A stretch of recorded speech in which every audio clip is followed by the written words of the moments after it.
La première étape, c'est de faire son babeur, une cuillère à soupe de jus de citron ou concentré de jus de citron à l'intérieur d'une tasse de lait. On mélange, on laisse reposer un bon 5 minutes. Pendant ce temps-là, on farine nos moules. Voyez-vous, quand le babeur est prêt, c'est à ça qu'il ressemble. Prenez un fouet pour vous assurer que vous mélangez bien vos ingrédients secs ensemble. Ensuite, dans un autre bol, tous les ingrédients mouillés. Regardez, une fois les secs incorporés au mouillé, c'est à ça que ça ressemble. Déjà, ça sent incroyablement bon et on le sait que ce sera gourmand.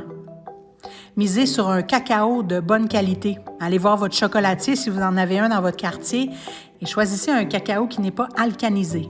L'ingrédient secret dans cette recette, c'est la canneberge au marasquin.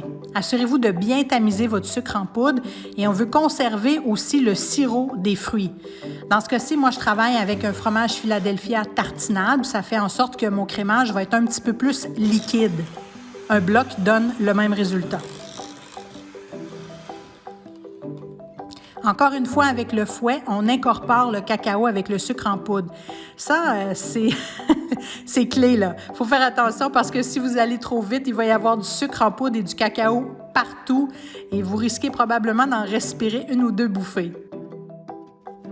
Une fois les gâteaux prêts, bien reposés sur une grille, on les égalise. C'est une étape importante d'enlever ce petit chapeau du gâteau parce que c'est sur cette partie ici qu'on va verser le sirop des canneberges au marasquin. Allez-y généreusement, mais quand même pas trop. Le gâteau va vraiment bien absorber et ça crée un effet surprise aussi à chaque bouchée. C'est maintenant le temps d'assembler le gâteau.